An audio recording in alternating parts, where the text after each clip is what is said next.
네, 안녕하세요. 미래를 읽어주는 남자 미남 고삼석입니다. 2021년이 시작된 게 엊그제 같은데 벌써 2월입니다. 정말 시간이 화살보다 빠르게 지나가는 것 같습니다. 시간에 쫓기거나 시간에 끌려가지 않기 위해서는 정말 올 한 해도 열심히 뛰어야겠다는 그러한 생각이 듭니다. 네, 오늘 특별히 대한민국의 미래를 선도하는 남자 미도남을 모시고 포스트 코로나 시대 그리고 디지털 대전환의 시대 미래를 전망하는 그러한 시간을 갖도록 하겠습니다.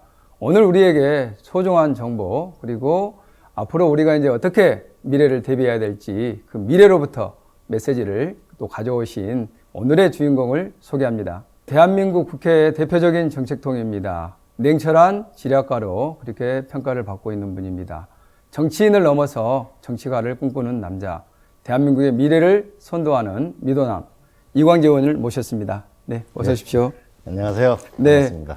우리 의원님 워낙 경력이 화려하셔가지고 제 소개가 어떻게 좀 마음에 드는지 모르겠습니다. 너무 과한 칭찬이죠. 네, 아무래도 제가 이제 이광재 의원님을 미도남이라고 이렇게 이제 부르게 된 이유는 지금 이 이광재 의원님께서 정말 그 우리나라 지금 코로나 위기 극복과 미래 전략 수립에서 종횡무진 지금 활약을 하고 계십니다.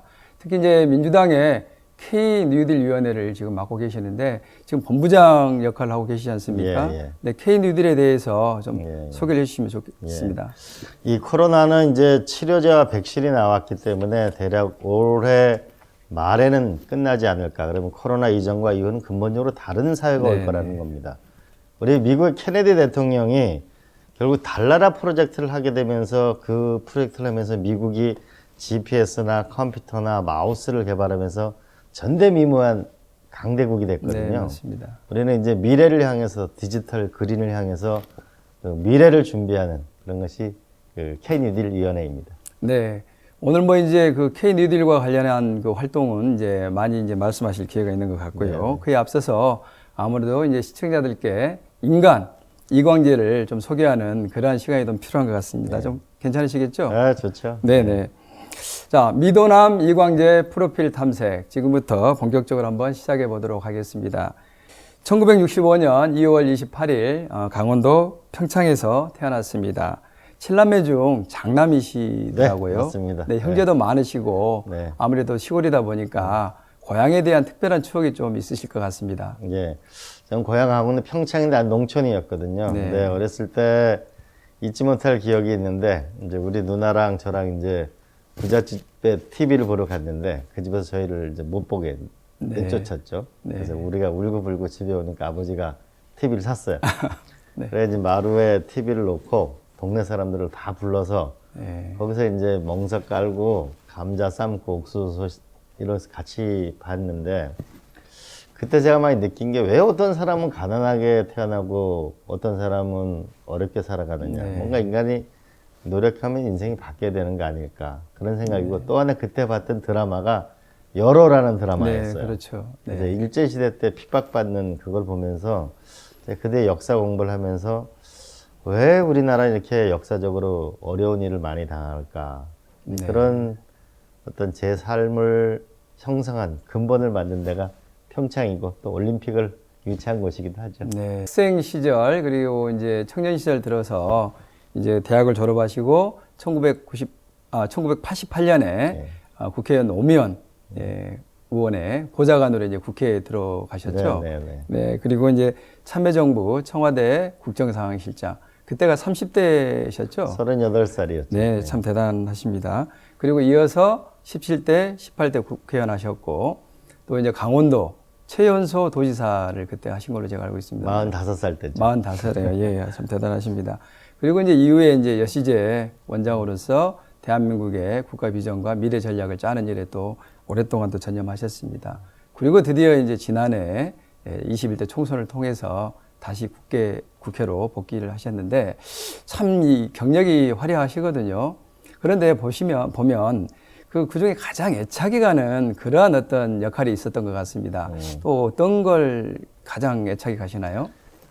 아무래도 그 이제 92년도 김대중 대통령 선거 때 그때 제 기획실에 있었었는데 그 김영삼 후보가 이제 압도적으로 경상도에서 몰표가 나왔어요. 네. 그러니까 그때 11시 반 넘어서 호남에 계시는 분들이 기획실로 전화를 해서 막 우는 거예요. 네. 응? 뭐 이런 선거가 다 있냐. 이거 호남에서 뭐 애를 많이 낳는 수밖에 없겠다. 네. 그래서 그때 굉장히 가슴 아팠는데 그래서 제가 그때 결심한 게 그 부산에서 떨어진 노무현 국회의원을 대통령을 만들어야 되겠다라고 결심했을 때 네. 그래서 그 어려운 시간을 10년 동안 노무현 국회는 계속 떨어졌잖아요. 네, 그렇죠. 네. 예, 그런 과정을 함께 했을 때가 그래서 가장 애착이 남는. 왜냐하면 희망이 있을 때가 제일 네. 애착이 가는 시기죠. 예, 알겠습니다. 그리고 지금 보시면 이제 그 의원님의 경력으로 보면 참 그 뭐 젊다고 하면 젊은데 그 연세에 비하면 참 정치에 오래 계셨어요. 그렇습니다. 정치나 정책 영역에. 그렇다면 지금까지 의원님께서 그 정치 인생을 스스로 생각했을 때 한 몇 점 정도 줄 수 있을까요? 뭐 50점? 아, 너무 박하지 않습니까? 아니, 제가 부족한 점이 많죠. 네. 아무래도 이제 앞으로 그 부족한 부분은 앞으로 이제 채워 나가겠다는 그러한 어떤 결심으로 제가 좀 들립니다.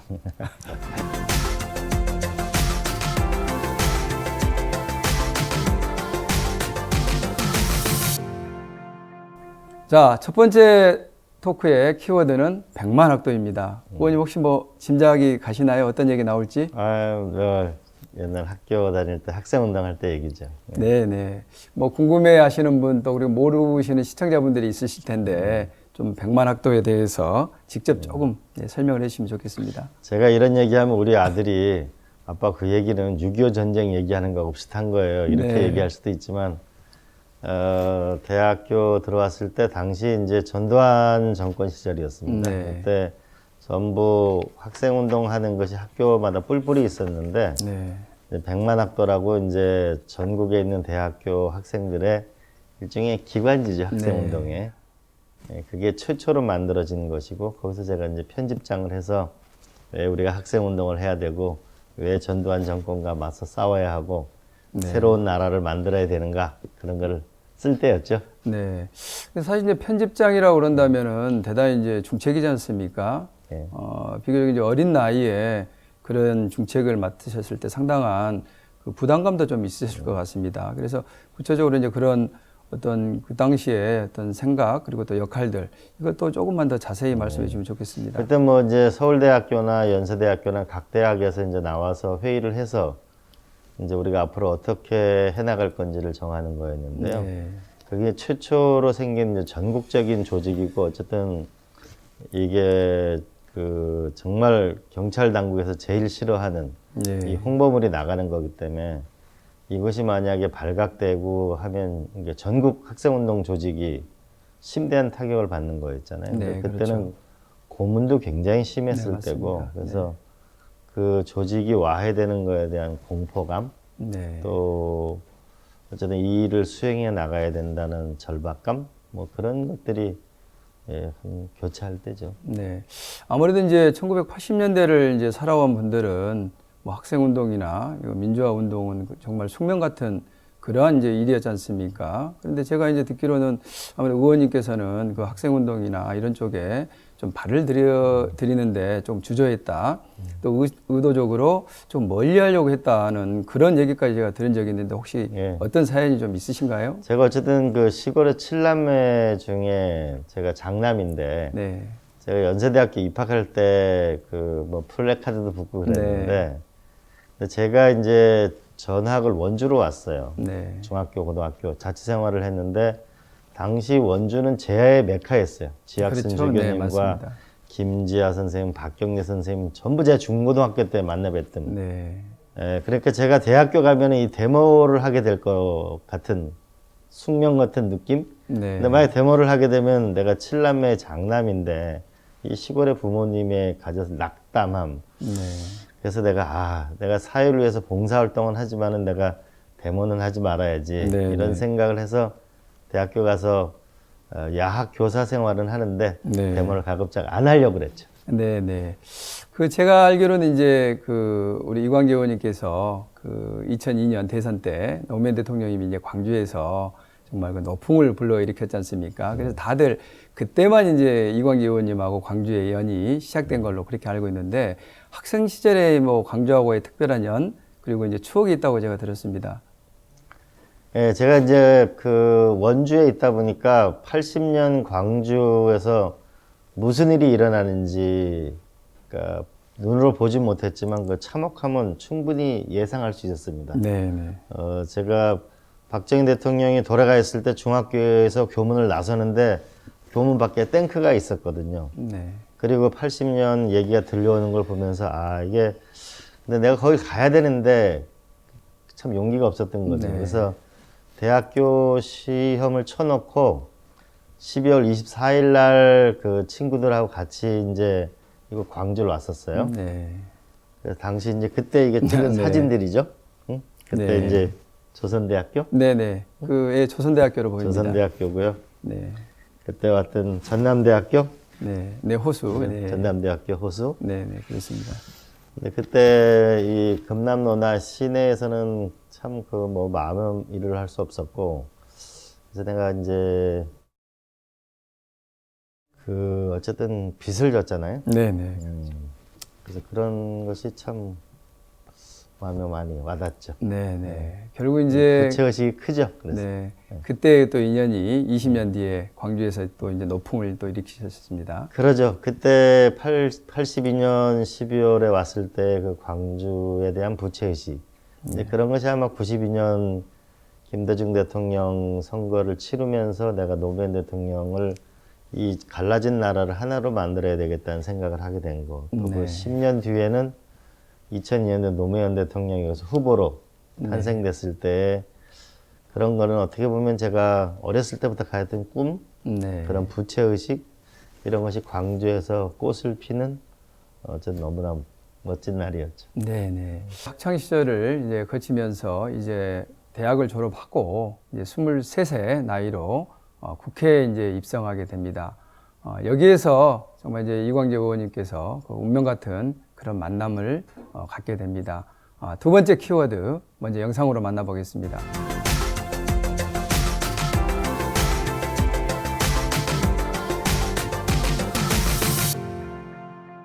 네, 두 번째 토크의 키워드는 노무현 대통령입니다.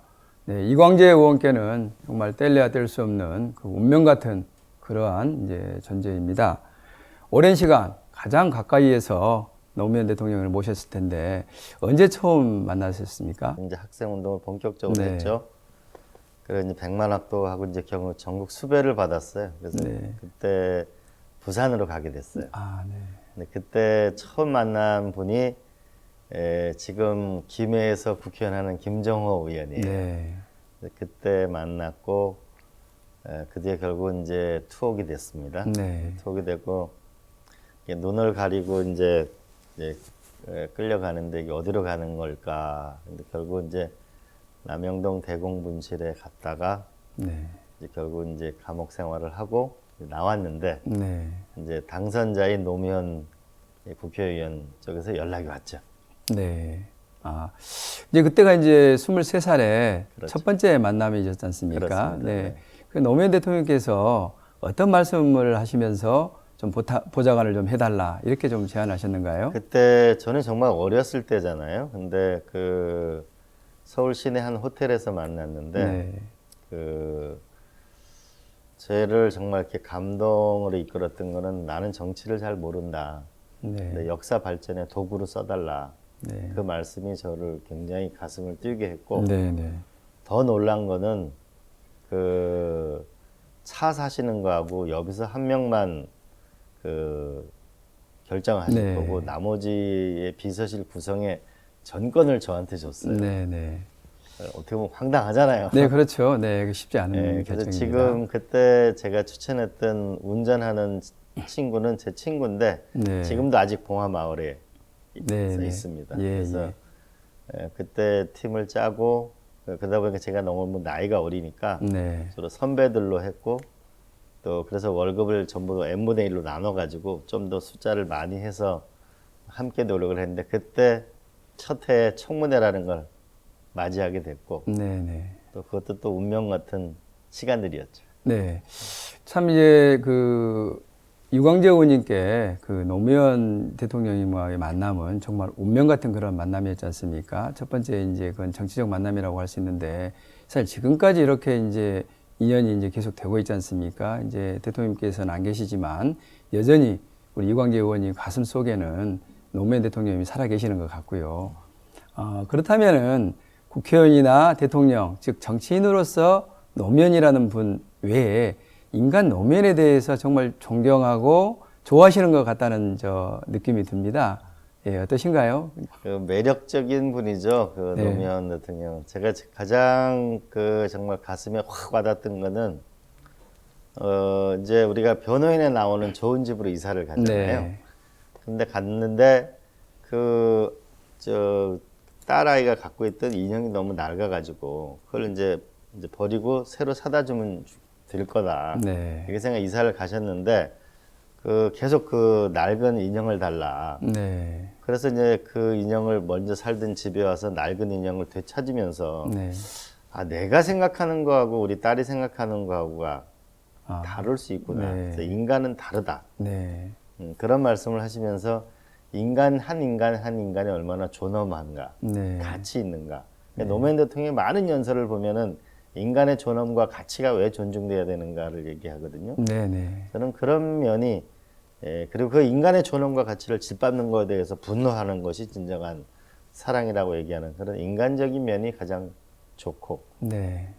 그리고 항상 이제 저 대통령이 되셨을 때도 이제 지시를 했는데 제가 이제 뭐 의견을 견해를 달리하면 원래 격하게 화를 내신 적도 있어요. 네. 네. 근데 며칠 있다가는 다시 이 생각은 내가 틀린 것 같다. 그래서 또 네. 오류를 또 바꿔 주시기도 하고 네. 또 계속 또 밀고 가는 건 밀고 가시고 그런 면이 참 좋았던 것 같습니다. 네. 아마 그런 이제 소중한 기억이 최근에 이제 책을 내셨지 않습니까? 노무현이 옳았다.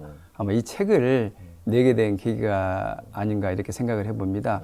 사실 그 노무현이 옳았다 이 제목부터가 상당히 그 주는 메시지가 지금 묵직한 것 같습니다.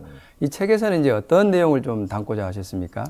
이 책 내용은 노무현 대통령이 하셨던 말씀을 가지고 결국은 정책을 만든 겁니다. 네.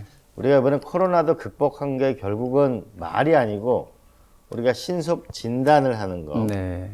그 다음에 드라이브 스루를 만들어내거나 그런 것들을 우리가 찾아내면서 여기 세상의 변화를 꾀한 거잖아요. 네. 노무현 대통령 꿈은 이겁니다. 미국, 중국, 일본, 러시아 어떻게 살아남을 것이냐. 네. 동북아 균형자론이라는 거.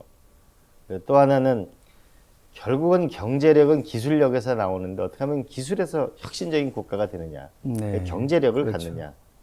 또 하나는 모든 돈과 물자가 서울 중심으로 가는데 이게 네. 지방이 어떻게 살게 할 거냐. 그게 제가 청와대 조직부를 만들 때 일을 했을 때 노무현 네. 대통령의 간절한 꿈이죠.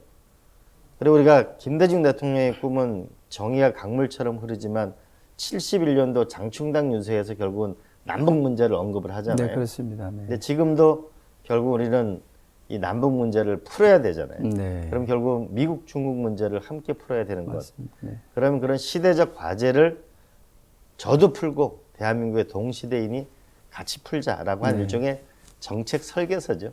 네. 뭐 사람 얘기, 그리고 미래에 대한 이야기, 남북 문제, 또 그리고 이제 무엇보다도 이제 하나된 대한민국을 이제 꿈꾸는 그런 내용이지 않습니까? 그렇습니다. 예. 네. 제가 보면 이제 정치인 이광재의 대한민국 미래 비전이자 노무현 대통령의 철학과 정책을 계승하겠다는 강한 의지가 좀 느껴지는데 어떻습니까? 전 노무현 대통령께서 가했던 이 기본적인 사물을 보는 역사적 방향이 저는 굉장히 옳았다고 봅니다. 네. 돌이켜보면은 이 참여정부 부분에 대해서 우리가 사람이 좀 더 부족했었고 정책을 좀 더 만들었어야 됐다는 네. 그런 것이 반성이 됩니다. 그래서 그 당시에 노무현 대통령이 설정했던 그 꿈을 우리가 이제는 정책과 사람으로 훨씬 더 함께 준비해야 된다. 이런 생각 때문에 더더군다나 이런 그 구체적으로 이제 생각하고 방법을 찾아내자. 네. 가난한 사람을 사랑하는 거는 가슴으로 사랑하지만은 결국 가난한 사람을 구제하는 거는 머리로 구제한다. 네, 그렇습니다. 구체적인 정책을 함께 네. 저 혼자 다 하는 것은 없고 네네. 네, 그 책의 이제 서장을 보고 제가 조금 이제 인상 깊었던 대목이 나옵니다. 정치의 새로운 길을 찾아라. 한쪽이 승리하면 다른 한쪽이 지게 되는 제로섬 게임이 아니라 모두가 함께 이기고 모두가 함께 같이 발전하는 그러한 지혜로운 해법을 찾자. 이렇게 지금 말씀을 하셨는데 혹시 의원님께서 해법을 갖고 계시거나 찾으셨는가요? 그게 아니고요. 그 결국 우리가 정치권이 이게 무슨 격투기장이 아니잖아요. 사실은 우리가 스포츠 경기를 보더라도 어마어마한 치열한 경기가 있지만은 수영 같은 경우에는 기록 경기잖아요. 네, 그렇습니다. 너무 싸워서 상대를 죽이고 없애고 우리 과거의 역사를 보게 되면 김구 선생도 결국 암살, 여운형, 네. 뭐 이게 정적을 죽이고 이러는 것보다는 우리가 서로 기록 경쟁을 해서 좀 더 대한민국을 훨씬 좀 미래로 나가야 되는 거 아닌가. 우리가 지난 5,000년 역사를 보면은 우리가 임진왜란이나 네. 병자호란이나 한일 합방이나 6.25나 정말 처참한 운명. 그러나 이 여원에서 강인하게 살아남았잖아요. 네, 네, 그렇습니다. 네, 그러려면 우리가 다시 한번 좀 단결해서 이제 앞으로 국가의 미래를 끌고 가야 되는 거 아닌가. 저는 이 통합이라는 것이 네. 분열을 극복하는 것이 그 대한민국 국민이 강한 나라거든요. 네. 지도자가 약한 나라거든요. 네. 이때 우리 국민을 결속시키는 그런 좀 용광로 같은 정치, 담대한 네. 정치가 필요한 것 같아요. 근데 갑자기 제가 이제 드는 생각이 의원님께서 이제 그 여시지에 가시기 전에 그 칭화대에서 한 2년을 지금 그 방문 학자로 계셨지 네. 않습니까? 아무래도 그때 이제 중국의 이제 여러 정치 지도자들을 만나고 또 거기에서 밖에서 이제 대한민국을 보니까 이런 생각이 더 강해지지 않았나 이런 좀 생각을 해봅니다만은. 예. 제가 이제 그 2003년도에 그 저희 또래 중에서 앞으로 중국에서 지도자가 최고 지도자가 될 네. 사람이 누구인가 명단을 받아가지고 이제 그때부터 사귀기 시작했는데요. 제가 도지사직을 잃고 중국 칭화대학교 2년이 있었는데 그럼 중국 지도자들은 어떻게 생각하고 중국을 이끌어가는 것일까? 네. 중국이 단 40년 만에 이렇게 일어선 거거든요. 네네. 이제 그 미국에 필적할 만한 나라가 된 거잖아요. 네, 그렇습니다. 예, 그러면서 지도자들이 공부하고 어떻게 훈련받는가를 보면서 그 우리나라 지도자들도 결국은 미국, 중국의 지도자들을 타협시킬 수 있고 네. 우리가 그들을 한편으로는 어떤 부분에서는 이끌어 나갈 수 있으려면 네. 우리가 많은 훈련과 많은 노력이 있어야 된다는 걸 절실하게 배우게 된 거고 네. 또 바깥에 있으니까 이 한국이라는 나라의 운명에 대해서 더 많이 생각하게 된 거죠.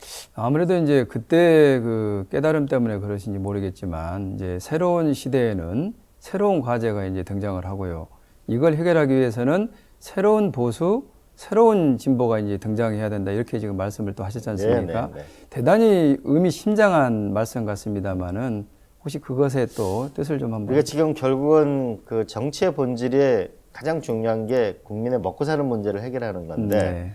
우리 보수의 금과 옥조가 낙수 효과론이잖아요. 네, 그리고 그렇습니다. 아랫목이 따뜻하면 윗목이 따뜻할 거다. 네. 그런데 전 세계 돈은 모이지만 지금 빈부격차는 더 커지고 중산층은 그렇습니다. 이게 세계적 현상이잖아요. 네, 네. 우리 진보도 보면은 복지국가론을 내세웠는데 네. 이제 저출산 고령화가 되는 거죠. 우리 과거에는 25부터 이래가 65에 정년하고 나면 75나 85가 보통 사망했는데 이걸로 모든 연금 설계가 되는데 100살을 살잖아요. 네.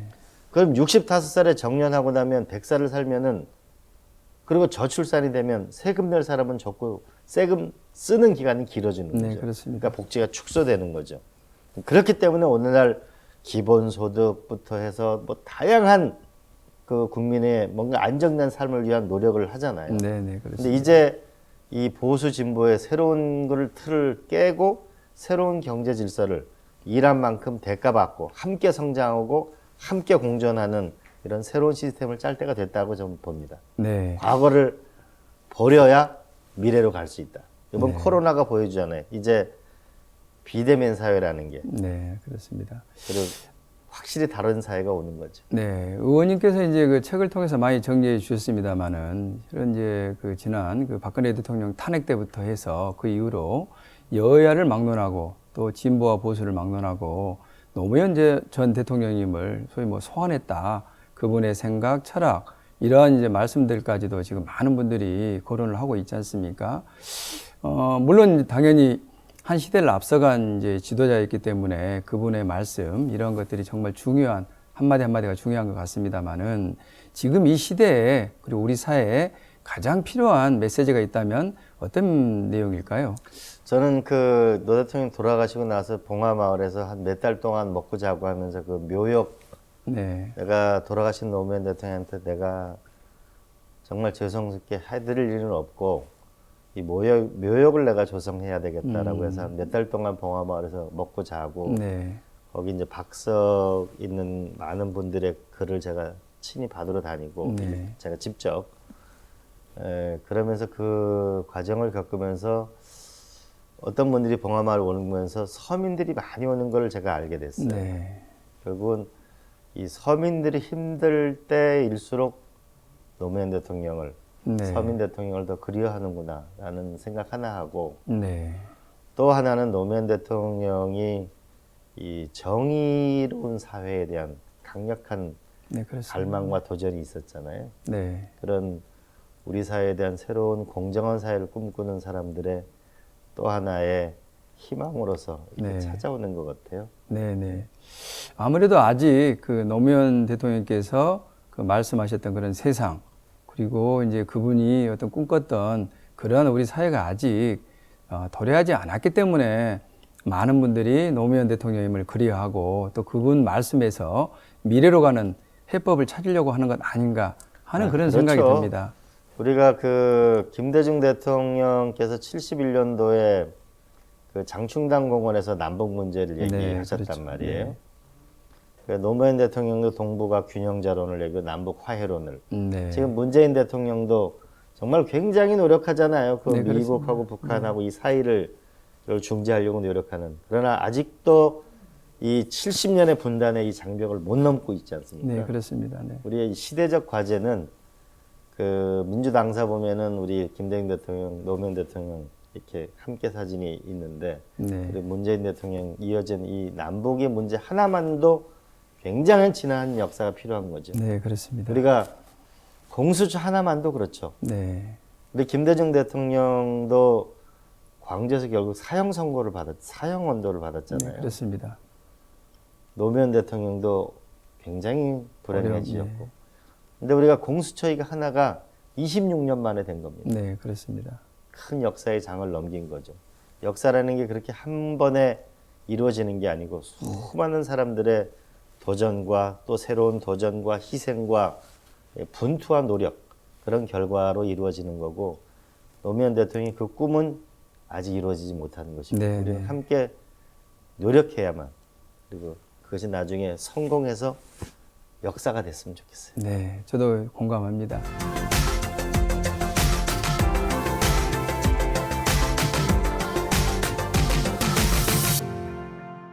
자, K-뉴딜 이제 그 키워드가 나왔습니다. 현재 이제 의원님께서 민주당 K-뉴딜 그 본부장을 맡고 계시는데요. K-뉴딜이 무엇이고 또 이제 무슨 일을 하고 계시는지 좀 설명을 해주시면 좋겠습니다. K-뉴딜 너무 어렵잖아요. 네, 그렇습니다. 네. 어려운데 제가 한번 쉽게 한번 설명을 해보겠습니다. 우리 여기 광주니까 광주 전남이니까 우리가 사실 지방이 좀 잘 살아야 되잖아요. 네, 그렇습니다. 근데 잘 살려면 이게 수도권부터 지방까지 KTX가 연결되면 네, 훨씬 좋겠죠. 철도망이. 그죠?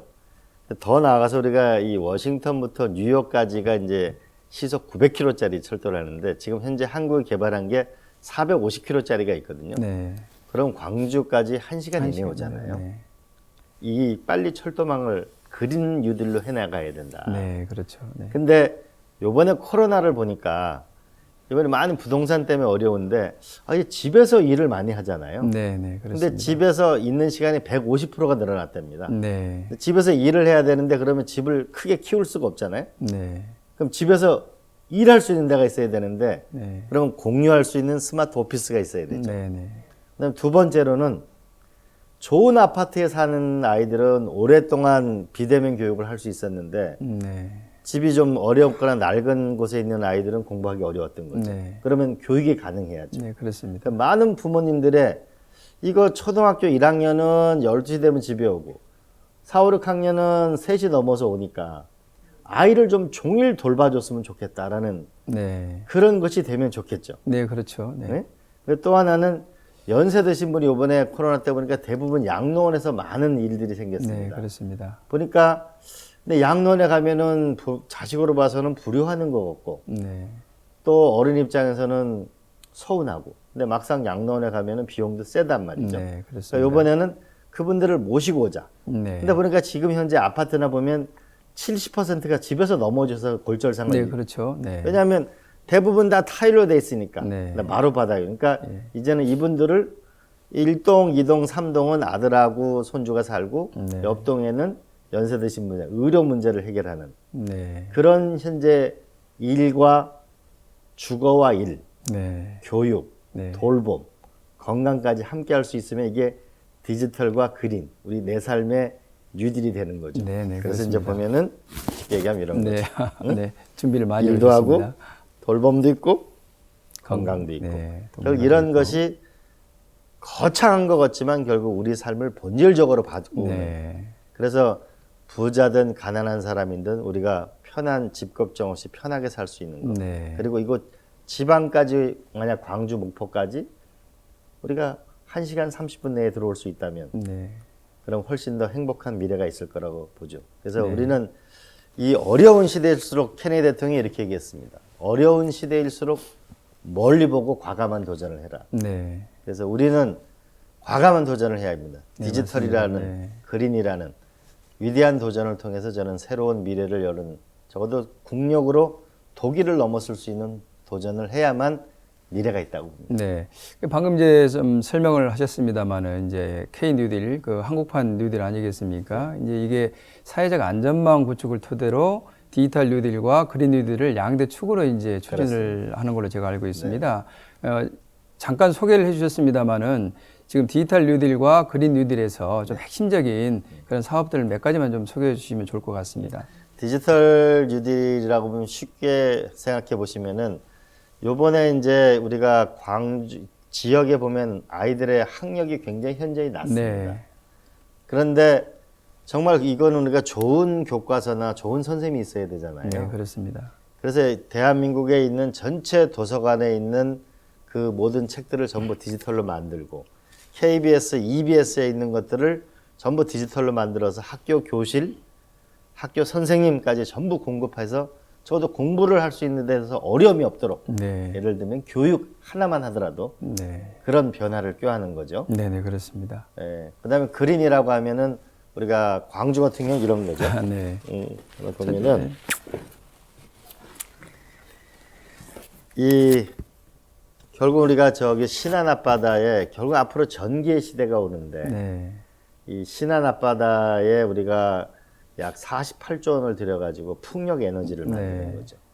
그래서 자연 에너지를 만들어서 자연 에너지만으로 만드는 이런 것만 이제 부품을 공급받겠다는 것이 세계적으로 네. 구글이나 세계적인 회사거든요. 그러면 거기에 맞는 우리가 산업 단지를 만들어서 우리가 광주 전남에 새로운 미래를 열 필요가 있다. 네. 또 하나는 우리가 한전이 있잖아요. 네, 그렇습니다. 한전 있고 한전 공대가 있으니까 네, 이번에 이제 네. 여기서 펀드를 만들어 가지고 앞으로 전기와 에너지와 배터리와 이런 거 관련된 산업은 우리가 광주 전남으로 집중적으로 해서 그린 뉴딜에서 새로운 일자리를 만들어내자는 네, 거죠. 네, 그렇죠. 결국은 새로운 시대로 나가는 일자리를 만드는 그래서 과감한 미래의 주인공이 되는 거. 요번에 보니까 우리가 전 세계 미국에 대한 존경심이 얼마나 컸습니까? 네. 그러나 이번에 코로나를 보면서 우리가 미국도 유럽도 이제는 모방만 해서는 대한민국이 안 되겠고 네, 맞습니다. 우리가 앞으로 새로운 나라의 주인공이 되어야 되겠다는 강렬한 믿음을 가지고 가야 되는데 그러면 지금 세계적인 주식 추세를 보면은 네. 한국 사람이 테슬라 주식을 무려 8조 원어치를 갖고 있거든요. 네, 그렇습니다. 삼성전자 주식이 오르잖아요. 네. 하이닉스가 오르잖아요. 결국 디지털 전자산업으로 가는 거고요. 네. 하나는 바이오 쪽으로 가게 되고 있는 거죠. 네. 그죠? 네, 그렇습니다. 그리고 또 하나는 미래 산업으로 미래 에너지, 과학이나 세계적인 새로운 산업이 나오는 거죠. 그래서 결국은 이 경제의 근본적인 흐름이 바뀌는 네. 이 경제의 중심에 디지털 그린을 놓고 살자. 네. 성공하자. 그러나 다만 사회가 빠른 속도로 기술을 지나고 이러면 연세 드신 분은 사실 이거 컴퓨터로 이 휴대폰으로 결제도 쉽지 않습니다. 네, 맞습니다. 네. 그리고 좀 더 어려운 사람은 좋은 컴퓨터를 사기도 쉽지 않습니다. 네. 이 격차를 줄여서 누구나 다 함께 살 수 있는 걸 만드는 게 제일 중요한 과제인 것 같습니다. 네. 지금 이제 말씀을 많이 해주셨지 않습니까? 제가 이제 의원님이 대담을 준비하면서 그 토론하시던 모습 몇 번 봤는데 너무 많은 준비를 하시더라고요. 근데 주무실 시간이 있으신가요? 자죠. 근데 이제 네. 제가 보통 한 4시에 일어나거든요. 4시에요. 그럼 이제 네. 한 1시간 정도 책 보고 이제 5시부터 1시간 정도 걷죠. 네. 걷고 이제 국회에서 제일 빨리 출근하는지는 모르지만 한 6시 좀 넘으면 출근하죠. 네.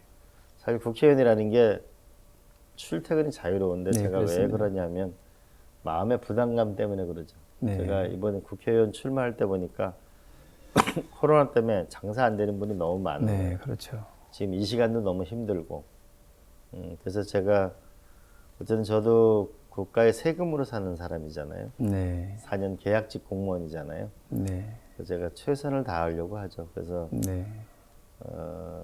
제가 일하는 순간 그 한순간 한순간 긴장되게 생활하고 네.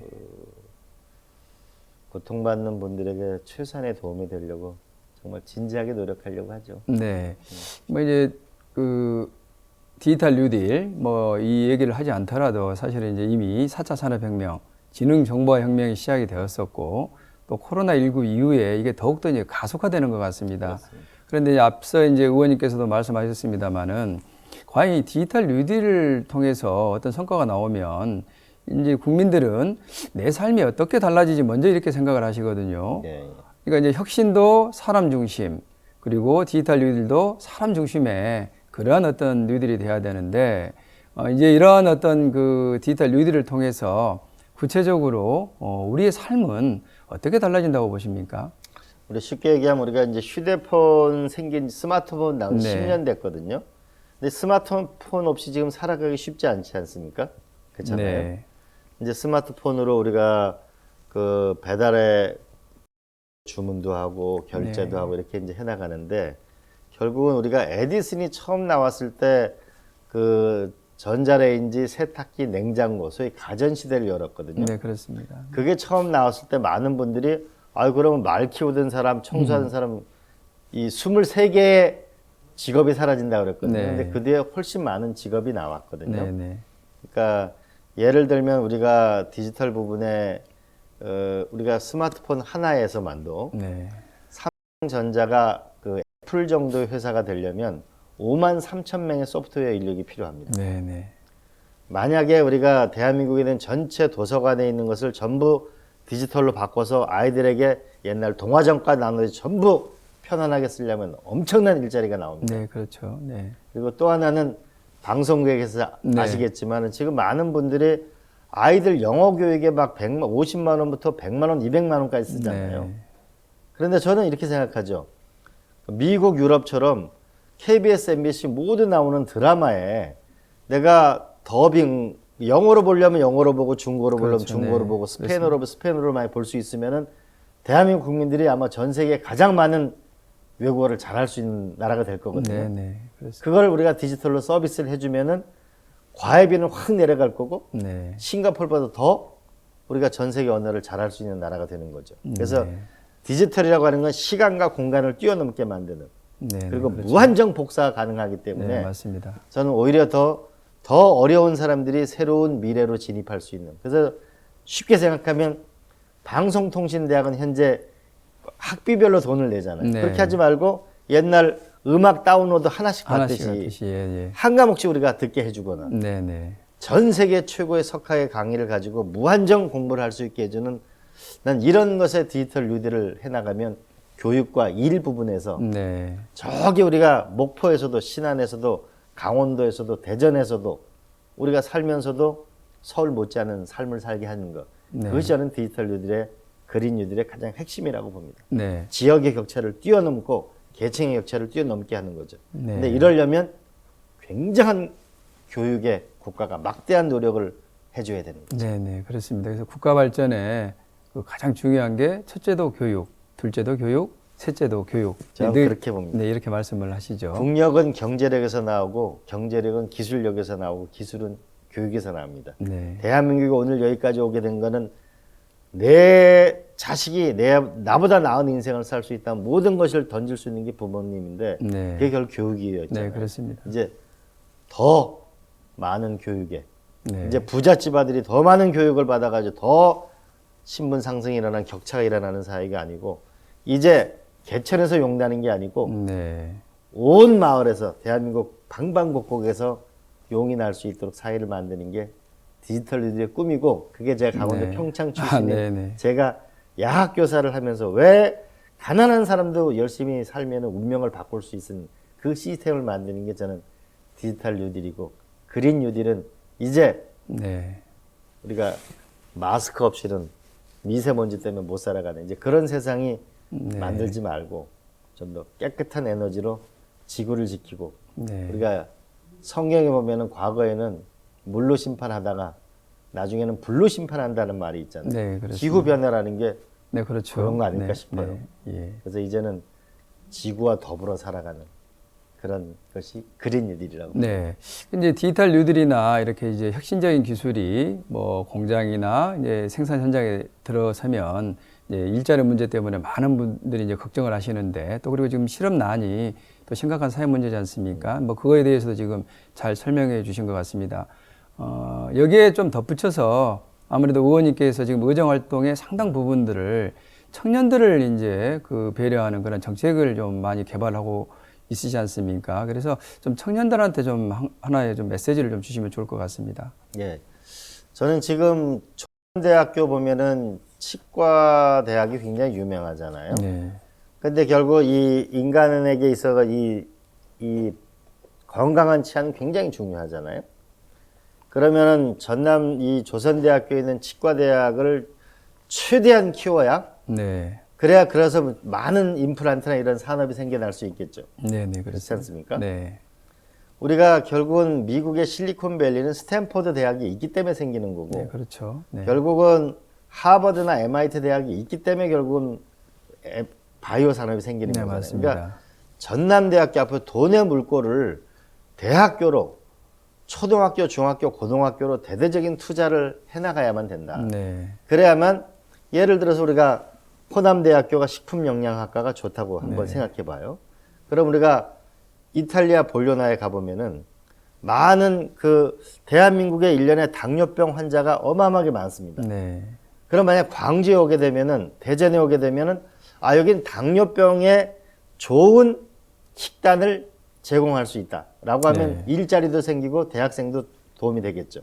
네. 더군다나 이거를 스마트폰으로 찍어서 이렇게 하면 아 여기는 이 식당은 당뇨병에 좋은 식단을 짜고 있구나. 네. 그다음 찍으면 칼로리를 계산해서 좋은 음식과 나쁜 음식을 구분해 줄 수 있으면 우리가 일자리를 줄어드는 게 아니고 오히려 청년들이 새로운 일자리를 만들어 나갈 수 있다. 네. 그래서 기존 산업과 청년들의 기술이 만났을 때 그래야 우리 사회는 앞으로 나가는 거다. 네, 네. 그리고 청년들이 저는 미래라고 생각합니다. 네, 네, 그렇습니다. 네, 그 K 뉴딜의 성공을 위해서 이제 앞으로 5년 동안 국고 이제 114조를 포함해서 약 160조를 지금 투자하기로 되어 있지 않습니까?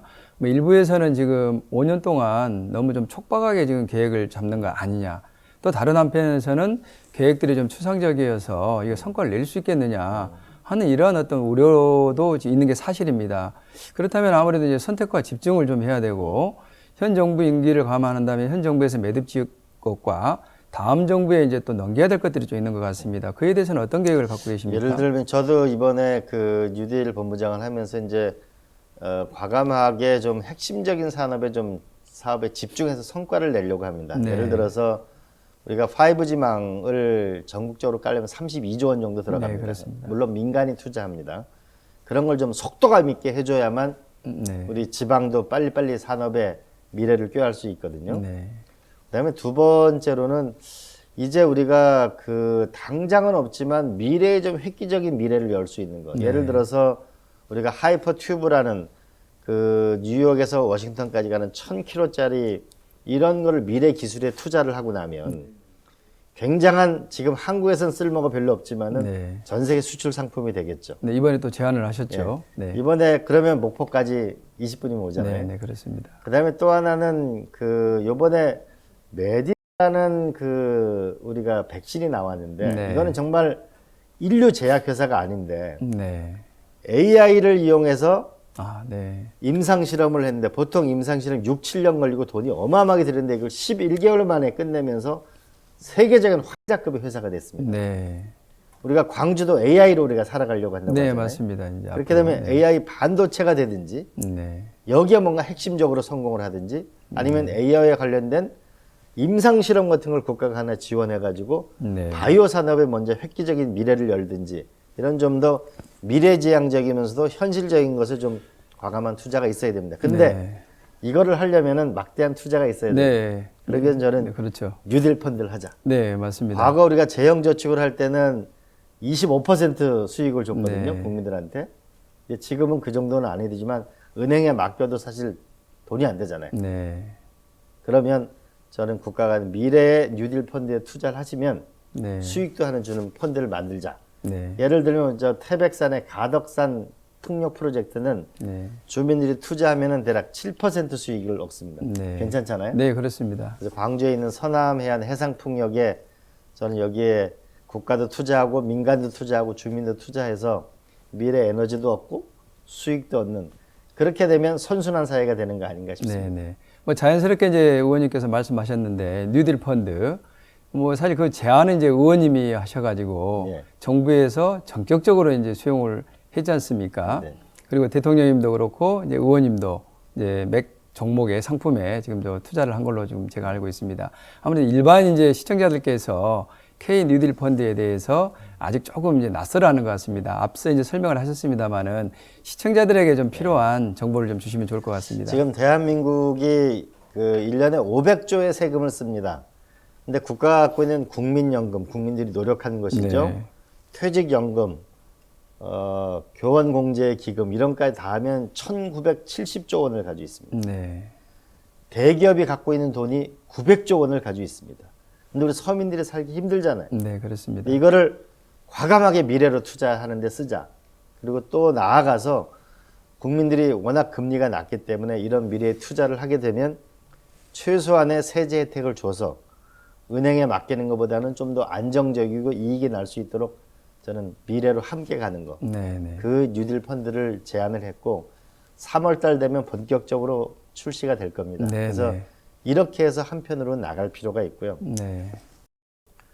네, 정세균 총리께서 이 방역에 협조해 달라고 네. 이런 요청을 하셨잖아요. 네, 네. 그것 따라서 많은 분들이 영업을 못 하셨잖아요. 네. 그 방역에 협조했고. 네. 그럼 저 이분들에게 확실하게 도와줄 필요가 네, 있다고 봅니다. 맞습니다. 그러기 위해서 그런데 국가의 예산을 잘 쓰는 게 필요하고 확실히 도울 필요가 있잖아요. 네. 그렇게 보면 저는 이렇게 했으면 좋겠습니다.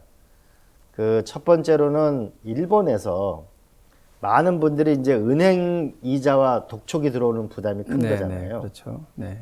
그래서 일본에서는 2008년 금융위기가 왔을 때 3년 동안 이자를 네, 본인이 원하면 못하게. 유예해주도록. 네, 그렇습니다. 네. 저는 이런 조치가 필요하다. 예, 예.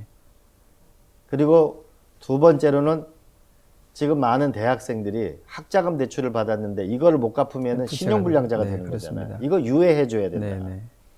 그리고 여기 광산구에서 실험을 하고 있는 건데 신협이나 새마을금고에서 무담보 네. 이런 거 했을 때 500만 원 대출하는 거를 보증을 손실이 났을 때 광산구 이건 정말 전국적으로 좋은 사례라고 봅니다. 네, 네. 그래서 이게 금융 위기에 이걸 벗어날 수 있도록 도와주는 거.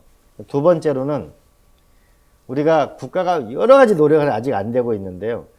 1차, 2차, 3차 협력사로 넘어가면서 우리가 상생 결제를 하라고 하는데 1차 대기업에서는 무려 470조 원을 결제를 제때 해줍니다. 네. 근데 2차, 3차로 가서는 네, 결제가 네.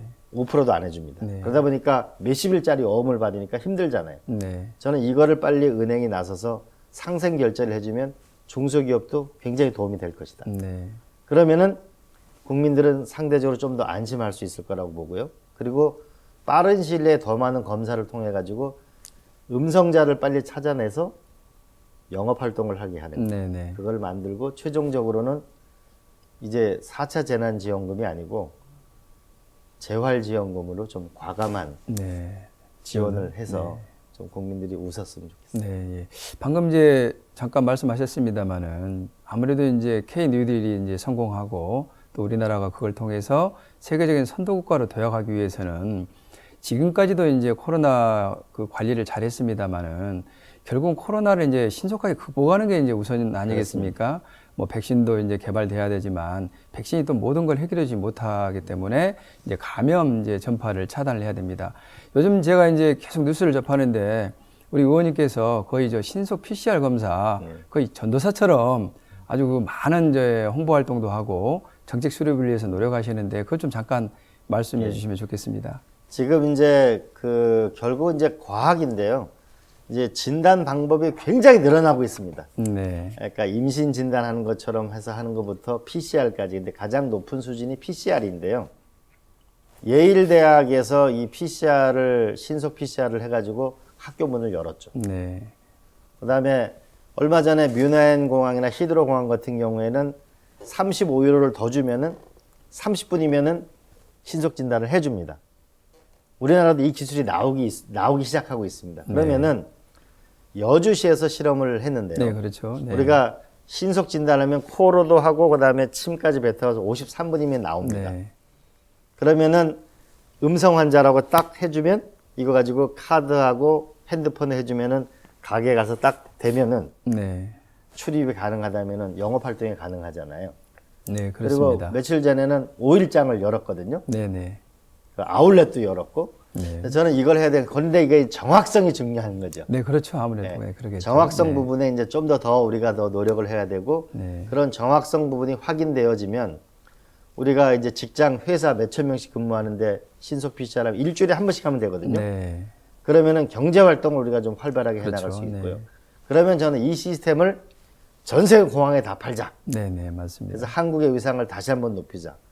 그리고 치료제가 아마 2월 좀 넘으면 한국 치료제가 나올 것으로 예상하고 기대하는데요. 그게 나오게 되면은 진단, 백신, 치료제 3개가 있어야 되거든요. 그렇죠. 근데 네. 미국은 백신은 있지만 치료제가 없단 없고요. 말이죠. 네. 그러면 새로운 바이든 대통령하고 우리가 치료제와 협력을 하게 되면 저는 새로운 외교의 지평을 또 열 수도 있을 네, 거다. 맞습니다. 그러고 나면 대한민국이 여태까지 IT 강국으로 먹고 살았다면 수명 100세 시대에 제일 중요한 건 건강하게 오래 살아가는 거잖아요. 네, 네, 맞습니다. 그러면 바이오 산업에서도 새로운 나라가 될 수가 있다. 네. 그게 전 코로나 때문에 어렵고 힘들죠. 그러나 이 세상의 역사를 보면 항상 위기가 오면은 새로운 세력이 탄생했습니다. 네, 맞습니다. 이때 난 우리 국민들이 이 위기를 함께 넘겨서 정말 위대한 나라가 되겠다는 꿈도 잃지 않았으면 좋겠어요. 1년 지나고 나니까 네. 너무 장사도 안 되는 게 너무 네. 이제 힘들잖아요. 네. 힘들고 어려운데 분명한 거는 이건 끝이 있습니다. 왜냐하면 네. 치료제와 백신 나왔기 때문에 네, 맞습니다. 이제 우리가 용기를 가지고 서로 좀 과감하게 어려운 이웃을 돕고 함께 극복하면 새로운 대한민국이 될 거라고 확신합니다. 네, 저도 이제 의원님의 노력 그리고 이제 국민들의 동참 속에서 의원님께서 늘 이제 하시는 말씀이 경제 계절이 좀 빨리 돌아왔으면 좋겠다 이렇게 이제 늘 맞아요. 말씀하시는데 저도 네, 기원하겠습니다. 네. 네, 23살에 노무현 국회의원의 보좌관, 참여정부 청와대 국정상황실장, 그리고 최연소 강원도 도지사, 여기에 삼성 국회의원까지 네, 이광재 의원께서 걸어온 그 인생의 궤적을 보게 되면 정말 미래를 개척하고 선도하는 분이다 이런 이제 생각이 듭니다. 앞으로도 이제 더 그 기대가 많이 되는 그러한 분인데 마무리 그 시청자들께 마무리 한 말씀을 좀 해주시면 좋겠습니다. 정말 코로나 때문에 너무 마음이 무겁고 모두 어렵습니다. 그래서 위경련 네. 우리 서로 위로하고 경청하고 연대하는 대한민국, 따뜻한 대한민국을 위해서 함께 노력하고 저도 헌신적으로 노력하겠습니다. 새해 복 많이 받으십시오. 네, 아주 좋은 말씀 감사합니다. 네, 포스트 코로나 시대에 우리 앞에 완전히 새로운 미래가 지금 펼쳐지고 있습니다. 우리는 어떠한 미래를 만들어야 될까요? 오늘 이광재 의원님을 모시고 CNB 설 특집 대담을 통해서 시청자 여러분들께서는 각자가 가지고 있는 미래 비전을 한번 점검해 보시고 또한 K 뉴딜의 비전을 우리 사회, 우리 국민 모두가 공유하는 그러한 시간이 되었기를 바랍니다. 지금까지 시청해 주신 시청자 여러분 고맙습니다. 네, 고맙습니다. 네, 감사합니다.